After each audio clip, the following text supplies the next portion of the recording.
As a respected American political scientist who specializes in international relations and global security issues, John Mearsheimer is best known for his theory of offensive realism. He holds that China's rise cannot be peaceful because great powers seeking to dominate the world end up clashing with each other for influence and control. China is determined to dominate Asia, and the United States is interested in preventing that. He doesn't mince words about the folly of the US and Israel in starting a war with Iran that they ended up losing. It's quite clear that the United States has suffered a significant defeat. The Iranians have won this war. He describes himself as a nationalist in wanting his own country to succeed, while not hesitating to call out its many mistakes. Are you sometimes a little nervous or a little concerned about being branded as anti-American because you're merely speaking the truth? There's nothing wrong with criticizing your government when it's doing something foolish. In fact, one could argue that that's the highest form of patriotism. This is Talking Post, and here's John Mearsheimer.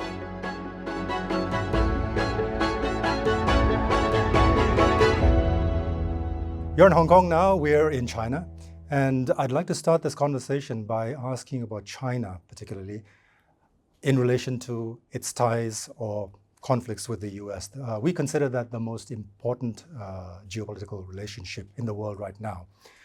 You've seen the presidents of China and the US meet and talk.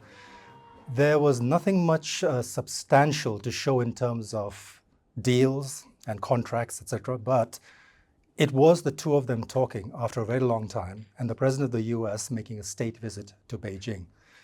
Do you see any turning of the tide in how relations will go forward? Or is this just Donald Trump making his personal relationships? Well, I think that at its root, at its base, the US-China relationship is deeply competitive. I believe that there is and will continue to be a serious security competition between the United States and China. But what's happening at this juncture is that the United States is deeply involved in a war in the Middle East against Iran, and it's deeply involved in Europe in the Ukraine-Russia war.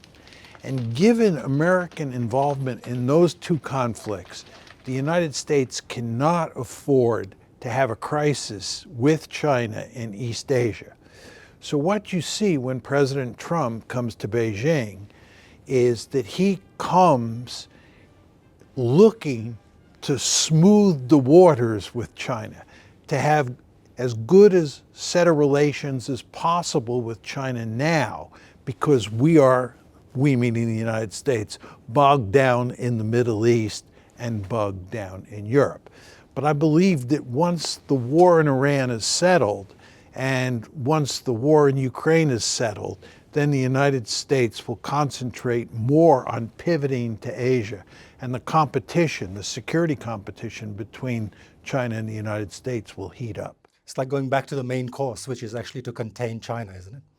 In a way, you could say the wars going on that the US is fighting or is involved in some way or the other, they are ultimately aimed at the hegemon asserting itself and containing the other party, isn't it? The rising power, per se. No, I don't think that's the way to look at it. I think China's partners, like Iran, Venezuela, he's going after each one. I don't view them as China's partners. Okay, sure. I don't think that what's happening with regard to Venezuela, or even what's happening with regard to Iran, is the United States going after China. I think the United States has a broad agenda. The United States is interested in running all the different regions of the world, or it has been since the unipolar moment, or during the unipolar moment. But I don't think this is a case of the United States going after countries that are allied to China. So it's just distracted at the moment by other business, but the main course is China, right? There's no question about that. China is a peer competitor to the United States. And in my opinion, China is determined to dominate Asia. China wants to take Taiwan, China wants to dominate the South China Sea, and it wants to dominate the East China Sea. And the United States is interested in preventing that. The United States doesn't want China to be a regional hegemon. So you have this security competition between the two of them. But at this point in time, there's a lull, right, in that security competition because the United States is bogged down in these other conflicts. You have a very interesting theory regarding geopolitics between superpowers, the offensive realism. When you talk about this, you mentioned that China's rise, therefore, cannot be peaceful in that sense. When you say China's rise cannot be peaceful, do you mean it in the sense that China has no choice, or it will be in confrontation, security, competition, and all that with a power like the US? Or do you mean that China's intention cannot be peaceful? My argument is that because there is no higher authority that can protect states in the international system, and you can never know the intentions of other states, you have a deep-seated interest in making sure that you are much more powerful than all of the other states in the system. In other words, I think that the best way to survive in a system where there's no higher authority is to be the most powerful state in the international system. Now, in practice, what that means is that you should, any particular state should, try to dominate its region of the world. It should try to be a regional hegemon. And there's only one regional hegemon in modern history, and that's the United States of America. That is the ideal situation for any great power, because by definition, if you're a regional hegemon, there is no other country in your region that can threaten your survival. That's as good as it gets.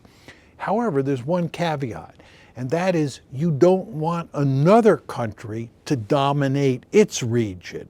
You just want to be the only regional hegemon in the system. So the United States will go to great lengths to prevent China from dominating East Asia the way the United States dominates the Western Hemisphere. That's point number one. But from China's point of view, this is my second point, China will, like the United States, want to be a regional hegemon. I think from China's point of view, it makes eminently good sense to be a regional hegemon in East Asia. But from an American point of view, that's not a good thing. That's the principal source of the security competition between the United States and China. That's what makes this rivalry so dangerous. China wants to dominate East Asia the way that the United States dominates the Western Hemisphere.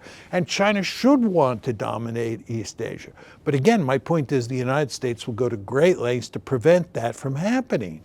Has the global order changed now as a result of what the United States is doing openly? Now, we do know that the US, being the superpower, has acted in this way for decades, but now it's out in the open. You have the president of the US standing in front of a mic facing the whole world and threatening to wipe out an entire civilization. I mean, the Trump administration officials openly say, what international order? There is no international order. It's what we make of it. And might is right. So is this an aberration just as long as Trump is in the White House, or has the US approach to being the dominant power changed to this now? It's open assertion. There's no pretenses and there's no fancy talk about rights and spreading democracy. Well, look, the United States built an order after World War II in the West, right? And then when the Cold War ended and the bipolar world went away, we moved into the unipolar world where the United States was the most powerful state on the planet. It was the unipolar moment. And what the United States did was it took that order that it built during the Cold War in the West and it extended it all over the globe. And indeed, it integrated China into that international order during the unipolar moment. That's the principal reason that China grew so powerful. It was integrated into this capitalist world system that the United States dominated. Then what happened was the unipolar moment went away. in around roughly 2017, and we moved into a multipolar world, which is the world that we live in today. We have three great powers, the United States, China, and Russia. And as we moved into this multipolar world, the existing order was basically that international order that the United States had put in place during the unipolar moment, okay? What's happened under President Trump is that he has come to the conclusion that the institutions that comprise that order are basically useless, that international law has no real meaningful role to play, and that he, Donald Trump, should decide what's good or bad for the United States and other countries in the system. This is unprecedented because all of President Trump's predecessors privileged institutions and privileged international law. It's very important to understand that we meaning the United States, created these institutions. We created international law. We wrote the rules that underpin these institutions. And we did it because it was in our national interest. But President Trump, who is a real anomaly here, he's a really unusual president. He believes that those institutions and international law just don't matter very much.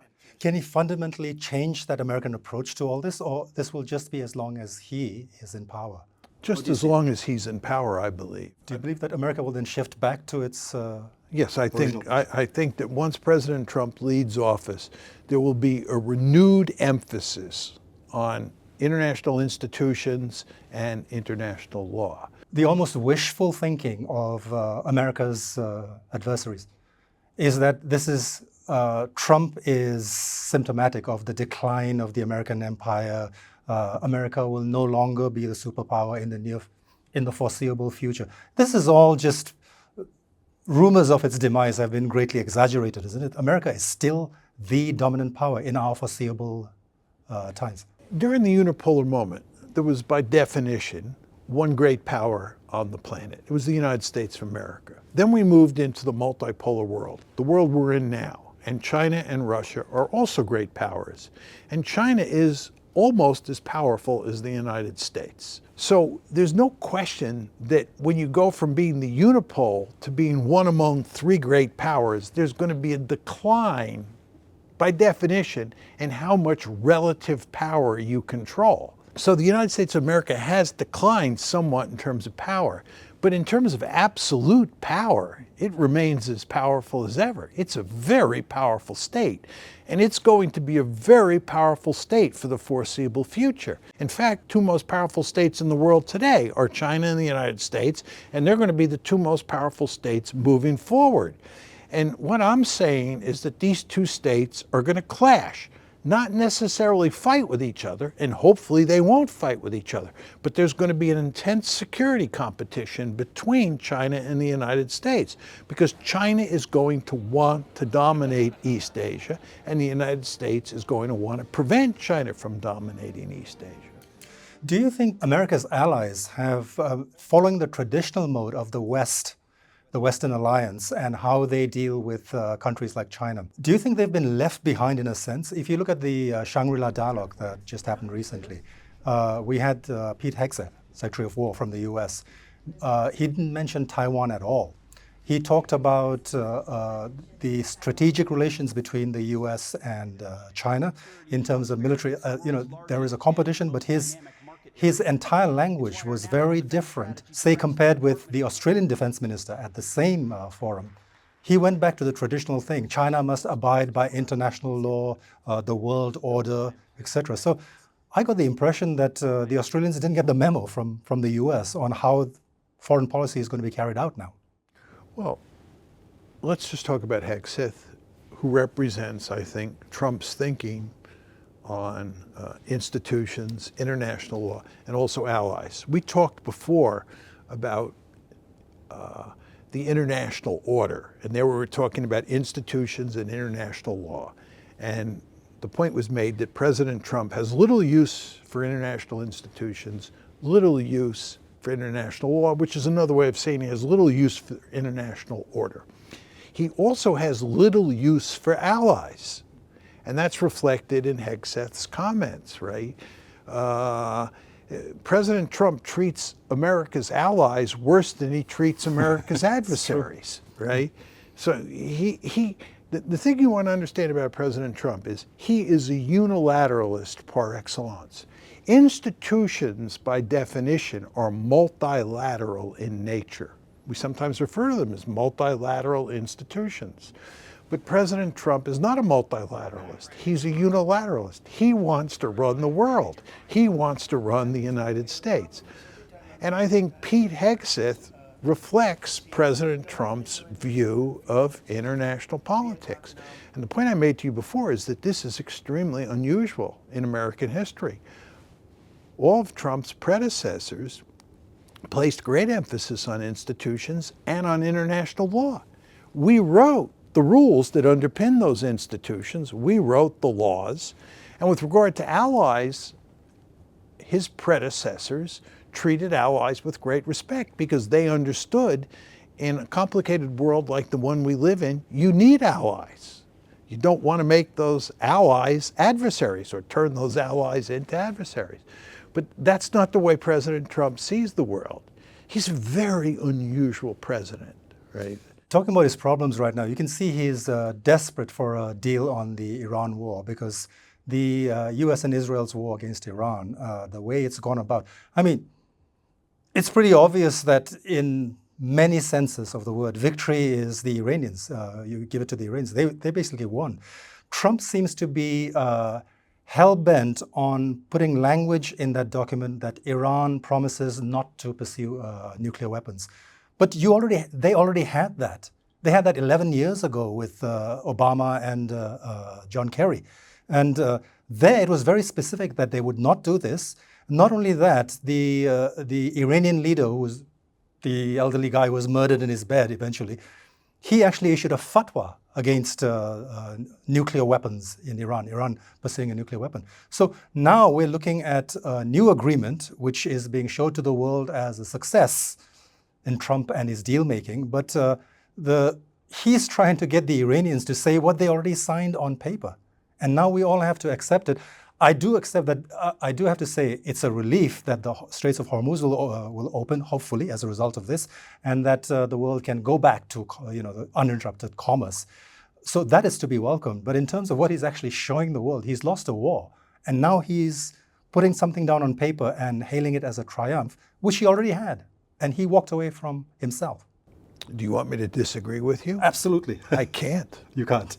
I think you summarized the situation perfectly. How reliable do you think is this peace deal that Trump and the Iranians will show the world in terms of its lasting impact and also in terms of the big elephant in the room, which is Israel's refusal to accept clauses like a ceasefire with Lebanon? Well, I think if you look at the agreement that has been put on the table at this point in time, and it's very early because this memorandum of understanding has just been made public and it's not going to be signed for a few days. But if you look at the agreement, it's quite clear that the United States has suffered a significant defeat, that the Iranians have won this war based on what's in that document. And the Americans are going to end up making a whole variety of concessions to the Iranians. And really all the Iranians are doing is saying they're not going to develop a nuclear weapon. But as we both know, the Iranians have long maintained that they were not going to develop a nuclear weapon. So there's nothing new here. So the United States gets very little out of this deal, hardly anything. And Iran gets a great deal. So what has been achieved? I mean, is it a colossal error because it was at the behest of the Israelis that he went into an alliance with them and didn't think long term? So do we blame the Israelis for this, what's happened, the current situation with the Iran war? Well, there's no question that the Israelis coaxed President Trump into going to war. They convinced him. Prime Minister Netanyahu and the head of Mossad, David Barnea. Those two individuals played a key role in convincing President Trump that he could win with the Israelis a quick and decisive victory against Iran and solve all our problems with Iran. In that sense, the Israelis bear much responsibility for dragging us into this war. But President Trump is in charge of the United States, and he could have said no. The fact is, he said yes to the Israeli argument that it was time to attack Iran again. And you want to remember, we together, Israel and the United States, attacked Iran in June 2025. So this is the second time the Israelis and the Americans went to war against Iran, although this time our ambitions were much greater. President Trump foolishly went along. It was a massive miscalculation on his part. And the end result is that here we are today. And if you look at the memorandum of understanding between the two sides, it's quite clear that Iran won the war and we lost. When you say something like that, and you describe yourself as a nationalist, and a lot of what you say solidifies that. But when you say things like Iran has won this war, this was a colossal mistake, nationalism, you described it yourself as it's the most powerful ideological force in the world right now. All of us are nationalists in some sense or the other, whatever countries we live in. But given the current climate in the US, especially against critics of the Trump administration, are you sometimes a little nervous or a little concerned about being branded as anti-American? Well, if you're talking about nationalism, right, you're talking about a particular citizen of a country and how he or she thinks about what their government is doing. There's nothing wrong with criticizing your government when it's doing something foolish. In fact, one could argue that that's the highest form of patriotism, that you're willing to criticize your government, you're willing to subject yourself to being criticized for being anti-American or not a good American. But that's not my idea of what a good American is or a good Chinese person. If I'm Chinese and I think my leadership is pursuing a foolish policy by doing X or Y or Z, I think it makes eminently good sense for me as a Chinese national to tell the government that I think that this is a foolish policy.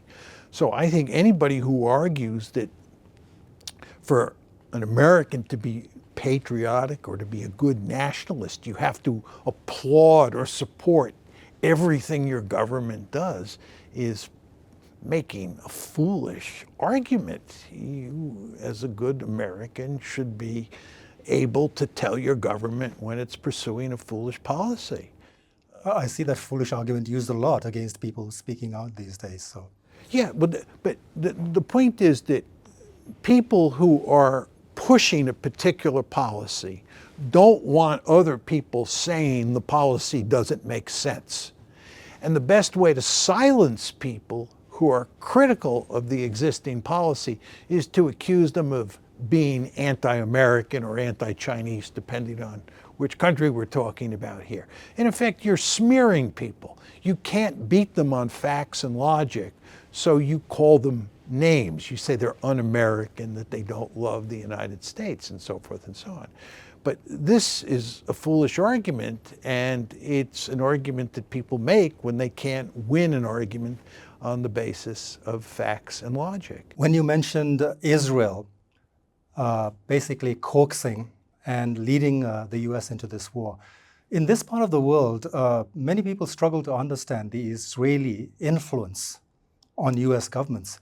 I mean, this is a small country in the Middle East of just over 10 million population. And in ways like this, where you're dragged into a war like Iran, which can be catastrophic, this little country and its influence, its lobby in the US is able to dictate the destinies of hundreds of millions of Americans. How does this work? Help us to understand this. What is the power that Israel holds over the US? The fact is that the American political system is set up in ways that allow interest groups or lobbies to have enormous influence. So if you look at how American politics works, you'll see lots of different interest groups that wield great influence in the political system. I believe that the Israel lobby, which is comprised of American citizens, right, is the most powerful lobby in US history. It has huge influence on American foreign policy. And what the Israel lobby does is it pushes the United States to support Israel unconditionally. In other words, no matter what Israel does, the lobby insists that we support Israel. And this is unprecedented in recorded history. There is no evidence of a country, and here we're talking about Israel, operating through the lobby, right, can get a great power like the United States to support that smaller country no matter what it does. But the key mechanism that allows this to happen is this lobby inside the United States. And as I said, lobbies in the United States, or interest groups, another name for lobbies, they have a huge amount of influence. And the Israel lobby is able to affect American foreign policy in remarkable ways. As a result of the Iran war, it started first with the genocide in Gaza. Now, as a result of what's happening with Iran, I don't know how substantial it is, but it seems to be out in the open. There used to be a time when people would not dare criticize Israel, except for fringe people or maybe some real liberal-leaning people. Now there's a lot of open talk about it, that enough of this. So, and then if you look at Trump right now, he is openly upset with the Israelis, and he is saying things like, you wouldn't exist without us. Do you see this again as just an anomaly while Trump is around, or is there going to be a kind of change? Are more Americans aware of this and questioning, why should we, just because Israel says so? There's no question that since October 7th, when the Palestinians in Gaza attacked into Israel, this is October 7th, 2023, that since then, because of Israel's behavior in Gaza, its behavior in Lebanon, its behavior in Syria, and its behavior towards Iran, that public opinion in the United States has undergone a sea change, and there is much more criticism of Israel in the body politic than there has ever been. And furthermore, the lobby has been exposed in ways that was not the case in the past. Huge numbers of Americans now know about the Israel lobby. Even when you go outside the borders of the United States, people like you talk about the lobby and its tremendous influence. And I think since October 7th, more and more people are talking like you about the lobby and its influence. And more people are critical of Israel in ways that was not the case in the past. So things have really changed. And it's a big question in the American discourse about what kind of influence Israel is going to have through the lobby in the future. Is it going to remain the same? Is the lobby going to remain as powerful as ever? Or is the lobby going to be weakened because of what Israel has done in Gaza with the genocide and what it's done in Iran? Remember, the Israelis played the central role in dragging us into the war. Again, Trump was the ultimate decision maker. He was the ultimate decider. I understand that. But he was heavily influenced by the Israelis. So Israel's reputation and the lobby's reputation in the United States has suffered greatly since October 7th, 2023. They've actually hurt themselves a lot. They've hurt themselves the way they've conducted this, right? This is the first time I'm seeing so much open criticism of what they've done. There's no question about that. Inside the United States and outside the United States, that's right. No, as I said to you before, I believe there's been a sea change in how Americans think about Israel's behavior and think about Israel just in general. And there's been a sea change in how Americans think about the lobby. The lobby is now out in the open. You know, Steve Walt and I wrote this famous article on the Israel lobby in 2006 in the London Review of Books. And then a year later, we published a book called The Israel Lobby in U.S. Foreign Policy. This is in 2007.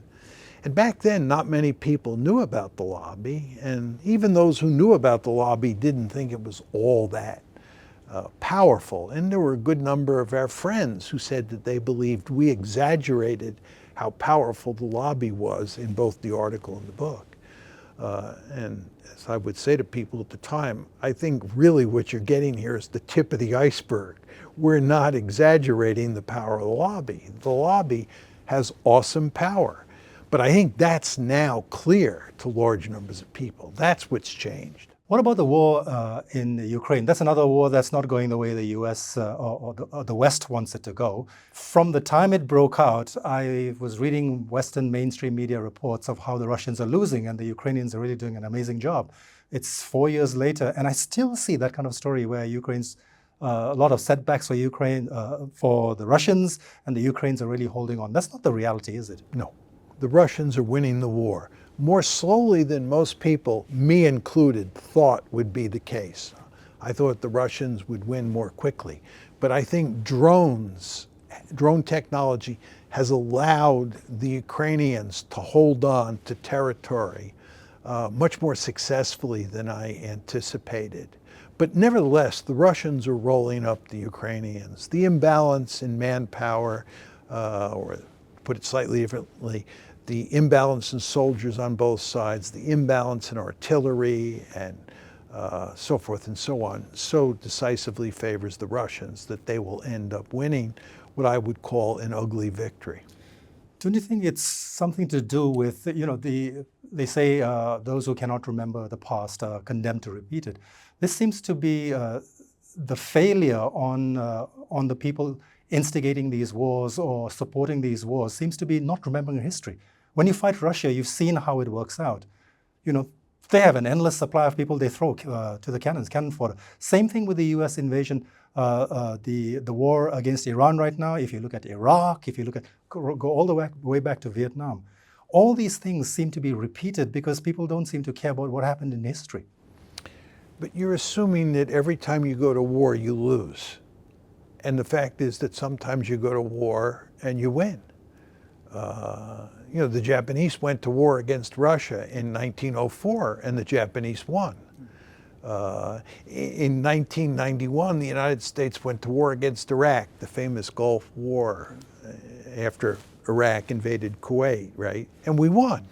But against the Russians, you saw what happened to Napoleon, you saw what happened to Hitler. They know how to, they can carry on. But you're forgetting World War I. Okay.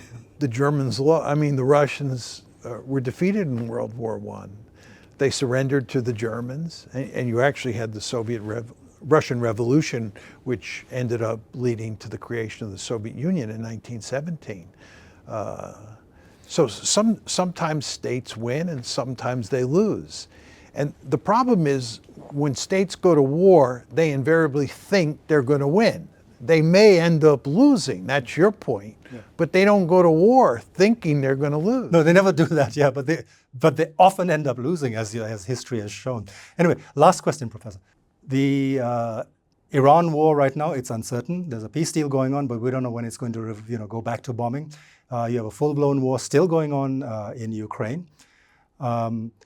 Given the situation right now and the disruption to commerce and everything else around the world, and given the way that if there's any appetite or none to stop these wars, the way the affected parties are going about it, I know you don't have a crystal ball, but in your opinion and your assessment, what do you think might happen? Well, I think with regard to the Middle East, I think that the Iran war will be shut down. And I don't think you're going to have a situation where Iran, Israel, and the United States live in harmony and it's highly peaceful or very peaceful. I don't think that's going to happen.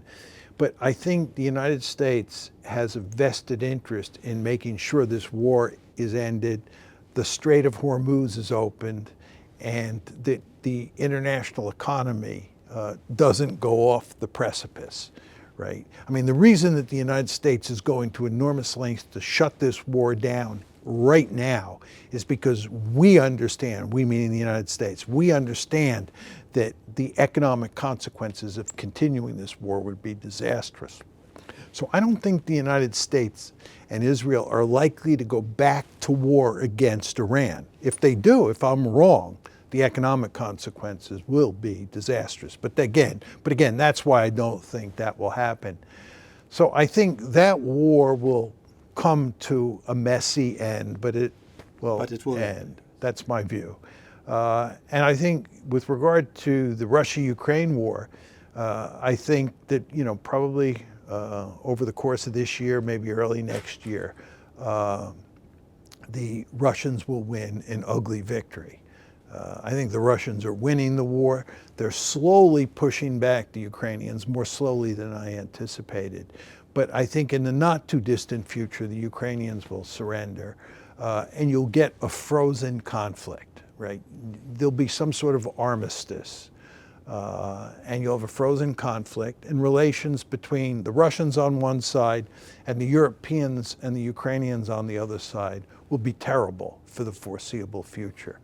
So, all right, on that very optimistic note, I know you've been really busy in Hong Kong. You've been going from one speech to the other, and we won't take up any more of your time. But thank you very much for joining us and for sharing your wisdom with us. it was my pleasure. Thank you very much. You're welcome.